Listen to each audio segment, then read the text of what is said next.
forces are being deployed across France right now. Seitdem Deutschland since Germany has been pursuing the policy of open borders that is illegal, against our constitution, against our law and order. We have massive problems as we do not know who comes into this country. We are not in control.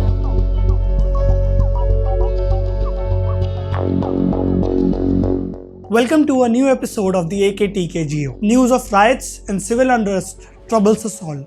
It affects the lifestyle, daily routine, and quality of living.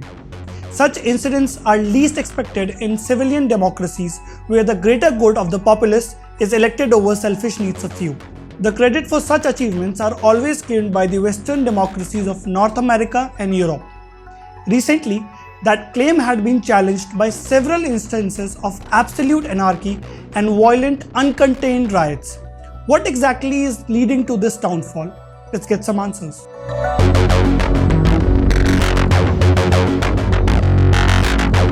For a nation which established modern democracy through violent uprisings and executions, riots and protests are nothing new. Being one of the biggest powers in Europe, right from the age of monarchies to being permanent member at the UNSC, France always painted a picture of the general upcoming crisis for the entire European continent. Since the present crisis is about frequent riots, how has it changed from the past? On a Tuesday morning in the last week of May 2023, a 17-year-old teenager was shot by the French police for jumping a traffic signal and routine vehicle check. The policeman upholding the French law for runaway vehicles had to shoot the evading driver, Nahal M., who did not survive the gunshot, was in a violation of traffic and civil laws there. They did right or they did wrong. You have to decide that. The incident has ignited the minority and immigrant population of France, who have blamed racism within the French authorities. Though the failure to comply with law got offenders shot previously as well. This time immigrant protests have resorted to rioting, looting and violence in order to protest against the French society. Similar rioting took place in 2005 also. Back then it was more of an accident where a couple of accused got electrocuted after being chased down by the French police into a power station. People actually reported these suspicious activities in the neighborhood to the police, which ended up in this tragic chase. The riots which followed thereafter were violent and no less than what is right now happening in France. Rioters and police clashed. Civilians were killed. Both government and private properties were looted and damaged. Attempts by authorities to contain the riots were also given a communal angle, as stray shots ended up in places of worship. Both the incidents above show that anti-social elements and anarchists who disregard law and order have entered European society. This has instead triggered the infamous racism among the European authorities found during their colonial expansions. We have so far only talked about what has happened in France, but is it occurring in other former colonial powers of Europe too?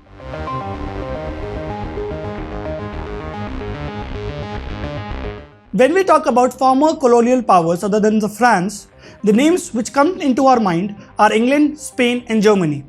Have these nations remained aloof from immigrant troubles and complaints of racism in Europe, or do they suffer quietly the troubles that besiege France? England, an island which sits beside the European continent, it decided to separate their policies from the European Union in a move which is known as Brexit now. While being in the EU, UK had to abide by and allow free movement of non-European immigrants taking refuge from other nations of the European Union. This actually caused a rise in the number of asylum seekers and illegal immigrants from Africa and Asia to the UK. It raised security concerns for English authorities. England decided to cut ties with the EU to pursue an independent migration law and curb down these illegal refugees. In September 2015, the Chancellor of Germany, Angela Merkel, she decided to open up her country for refugees from the nations like Syria, Iraq, Afghanistan. Germany took in more than 1 million refugees at that time. She, being a German right-wing party leader, was a surprise for many conservative policymakers all over the world. However, on the New Year Eve of that same year, mass sexual attacks on women were carried out by the gangs of miscreants throughout Germany. This shocked the German people. Silence was maintained among German authorities and politicians for many weeks after the attacks, until German women took to the streets and protested.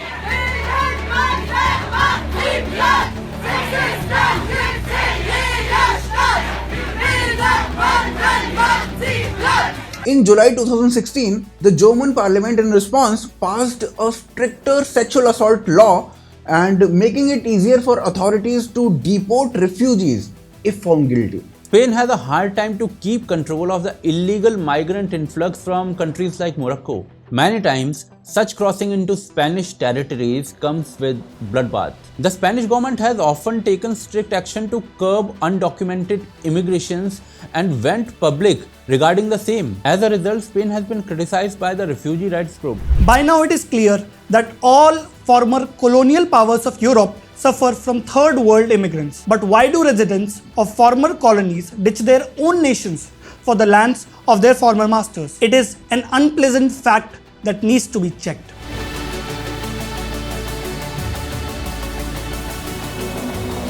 The revolutionary incident of 2010, known as Arab Spring, started in Tunisia with novel intentions of overthrowing tyranny in the nation. A fruit seller, oppressed by corrupt officials, set himself on fire in front of a town hall. Owing to mass civil unrest and Tunisian military standing down, the revolution was a success, and Tunisia became a tyrant-free nation. It set into motion a series of liberation movements in West Asia which did not end well.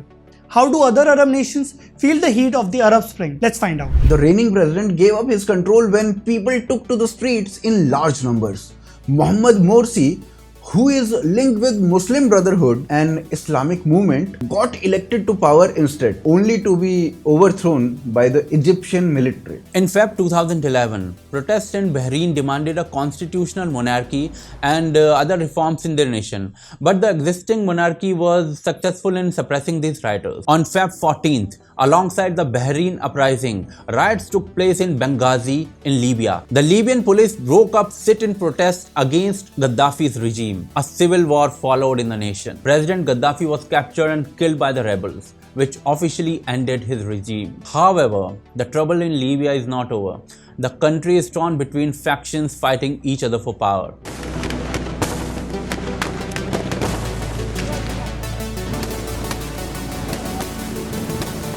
Then by March 2011, Arab Spring entered Syria, aimed at overthrowing President Assad's government. Adding fuel to the spark, ISIS, a terror organization rising out of US-controlled Iraq, runs over Syria, being supported by rebel factions there and fighting the already stressed government forces there. Both the USA coalition and Russian Federation then tapped into Syria to fight terror. President Assad's reign was saved.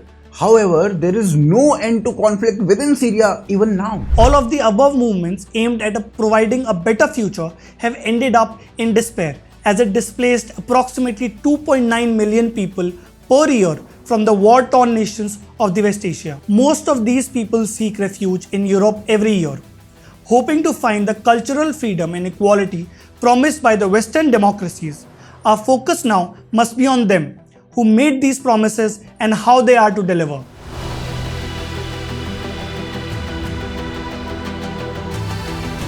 Following the war in Europe between colonial powers, which resulted in the devastation of World War II, the USA and the USSR emerged as the strongest and most advanced powers on earth, rivaling each other in military and technology. Their rivalry led to a series of proxy wars targeted at putting the government they favor in various nations all over the world. The Cold War ended with the dissolution of the USSR and the rise of several radical groups which were favored by either factions in West Asia. How did it happen? The conflicting views of world domination gave rise to regime takeovers which overthrew secular leaderships in several nations of West Asia, notably Iran and Afghanistan. In Iran, an Islamic totalitarian regime took over which remains friends with Russia till date. In Afghanistan, radical Islamic warriors were supported fully by the US to stop socialism. In this tug of war, the so-called US democracy supported military dictatorship of Pakistan over the secular democracy of India. For multiple decades, Western countries did not supply weapons to India. and in fact saw a military dictatorship next to us as the preferred partner. All the terror groups created out of the Cold War got figured into the terror attacks on the US soil and associate themselves with rebels which wanted regime change in the existing order. The US was to clean up their own mess by bombing territories where terrorism and totalitarianism ran rampant, favoring the civil wars already taking place in these nations. Bombing हुई उन्हीं के कारण, Syria से लेकर के, Yemen के लेकर के, सऊदी के लेकर के, इराक के लेकर के बॉम्बिंग नहीं हुआ. More than 28,000, मेरे पास इतना स्पष्ट डेटा नहीं है, 7 कंट्री के खिलाफ उसी समय झगड़ा, war like situation डेवलप हुआ. President Putin of Russia questioned the motivations of the West behind the elimination of the Libyan leader. The crisis that France now faces is the same as Libya. The fallout of radicalism and terror beyond France is expected if there is a change in the French administration due to the immigrant riots. The false promises of the Western democratic peace theory has failed to account for the rise of terrorism after ending tyranny. The displaced residents of such regions were not culturally aligned to the first world liberal values. Illegal immigration from war-torn nations did not always affect Europe. There were times when the Indian subcontinent was presented with the similar challenges. How did the Western democracy respond then to the Indian subcontinent's resolve for this issue?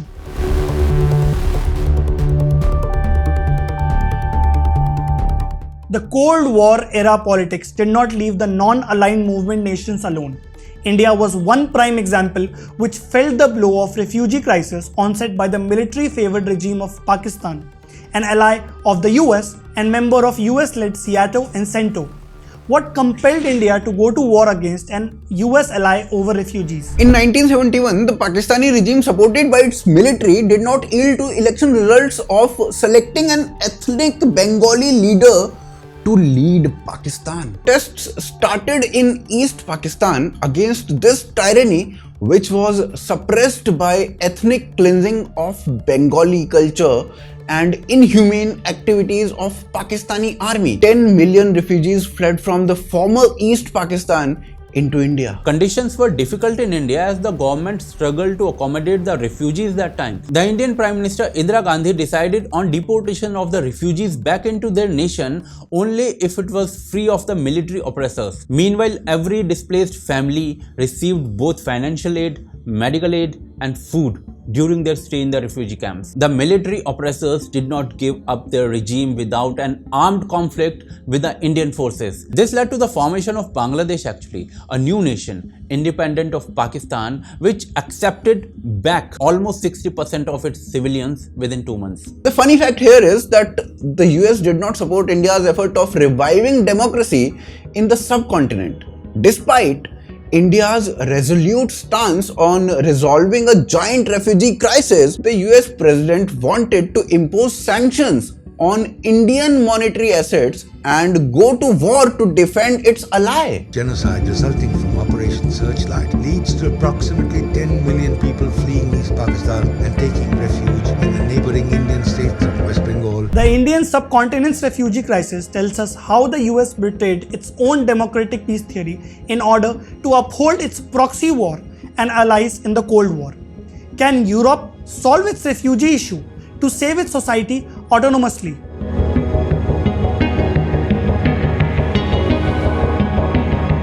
In order to facilitate immigrants and asylum seekers within Europe in a more easy way, the European Union has formulated a migration pact and several concessions for various member states and disagreements too. The pact is not solving the problem for all, since its effect will vary within each member states of the European Union. Poland and Hungary did not accept any reforms that impose solidarity with migrants and sharing responsibilities of housing them. Both the nations have insisted that accepting the provisions of the pact is dependent entirely on the sovereign rights of the member states. Sweden did not allow the migration pact to be tabled during the presidency of the EU Council on agenda setting. The nation meanwhile has formulated laws which do not give any special preference to immigrants seeking asylum in their territory. Italy, along with 10 members of the EU, blocked the migration pact till consensus were accepted for the member states, proposing rigid procedures for asylum seekers and immigrants. This will only increase the number of rejected applications for migrants to Europe. European Union interior ministers have agreed to tighten the bloc's asylum policies. The decision comes after what was seen as a make or break meeting for the bloc to solve its migration policy conundrum. Any immigrant will carry with themselves the cultural value and traditions of the region they come from. And acceptance of these diverse values while conserving the security of the society is an interactive process. If any side chooses to impose its own value but disregard the others, conflicts and unrest will happen. Only a sincere approach to resolve conflicts in an affected nations through eradication of terror, radicalism and racism can help a displaced civilian to return home with dignity and safety. With this, we conclude today's episode. Click the like button if our discussion interests you. Geopolitics affects our daily lives. Subscribe to our channel for regular videos. Support us through the Patreon link provided below. We are counting on you.